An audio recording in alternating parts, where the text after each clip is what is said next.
par rapport à ça aussi. C'était eux qui payaient mon loyer. Hmm. Et des fois, ils payaient pas mon loyer. Ça veut dire le propriétaire, il venait, il coupait l'eau chez moi. Et du coup, qu'est-ce qui s'est passé là-bas? Parce que tu as fait une saison. Parce que là, en vrai, de vrai, jusque-là, tu as toujours été très fidèle, tu restes jusqu'à la fin de tes contrats. Mm. Et là, pour la première fois, tu fais juste 1 an dans un club. Et première expérience à Ouais, j'ai signé. l'étranger en plus. Ouais, Oui, première. première Ouais. expérience à l'étranger. En fait, je signe 2 ans. Et au final, ça se passe pas très bien parce qu'il y a des retards de salaire. Nous, en plus, tu connais, en France, il n'y a pas ça, ça n'existe pas. Mm. Ça veut dire première fois, retard de salaire, tac. Je me dis, c'est quoi, c'est bizarre tout ça. Président, non, t'inquiète, t'es mon frère, tout ça. Nanani. Bref, ils nous mettent que des disquettes toute l'année. Ils arrivent à nous tenir comme ça. J'étais écrit à bout de bout, tu vois. Ok. Et on était tous dans la même situation. Il n'y a pas que moi Ok, qui n'étais d'accord. pas payé, c'était toute l'équipe. Ça veut dire à chaque fois, on va voir le président, il nous dit non et tout. Vous inquiétez pas, dans 2 semaines maximum, je vous donne 2 mois de salaire. Tac, donc, tu vois, à chaque fois, il nous faisait patienter comme Mm. ça.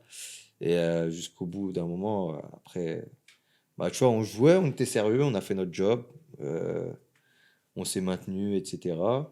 Mais après, à la fin de l'année, c'était pas possible, parce que il y avait 6 mois de retard de salaire, Ok. etc. En gros, sur les 80%, sur les 100%, ils ont dû me donner que 20%, tu vois, de ce qu'ils me devaient. Donc, Ok. ils nous donnaient un petit billet à gauche, à droite de temps en temps, mais c'était pas ce qui était écrit sur les contrats. Et beaucoup de mensonges à chaque fois.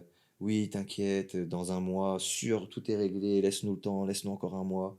Et enfin, au final, à chaque fois, tu vois, c'était que du vent. Donc, après, j'ai saisi la FIFA et j'ai cassé mon contrat. Mais la vie là-bas, elle était comment? Ah, c'était bien, franchement, j'étais bien.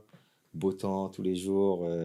Franchement, c'était bien. J'avais une bête de maison, Mais t'arrives à la piscine et payer, tout. tout était bon? Bah, c'était eux qui. Ok. Et justement, par rapport à ça aussi, c'était eux qui payaient mon loyer. Hmm. Et des fois, ils payaient pas mon loyer. Ça veut dire le propriétaire, il venait, il coupait l'eau chez moi. Ah Une fois, il y avait ouais. mes potes qui étaient venus chez moi là-bas. Hmm. Et je rentre de l'entraînement, il me dit, Aris, il n'y a pas d'eau chez toi. Je dis, comment ça, il n'y a pas d'eau chez moi? Je dis, vous vous foutez de ma gueule, tous les jours, je me douche, il n'y a pas Ouais. d'eau. Je dis, vous savez pas gérer la douche ou quoi? Il me dit, vas-y, essaye. Je vois, il n'y a plus d'eau chez moi. Ah ouais, Plus d'eau, rien. Je vais voir le mec, tu sais, il y avait un mec derrière chez moi qui s'occupait de la piscine et tout. Mhm. Et je dis, ouais, qu'est-ce qui se passe? Et il me dit, ah, problème, propriétaire, il m'a dit de couper l'eau parce qu'ils n'ont pas payé. Je dis, ouais, mais moi, j'ai rien à voir, c'est le club qui Mhm. doit payer et tout. Bref, après, il m'a remis l'eau, et tout, etc. Mais il m'a dit, appelle le club et tout, parce Mhm. qu'ils ne payaient pas le loyer. Et 2, 3 fois, ça m'est arrivé ça. Ah ouais, dégueulasse.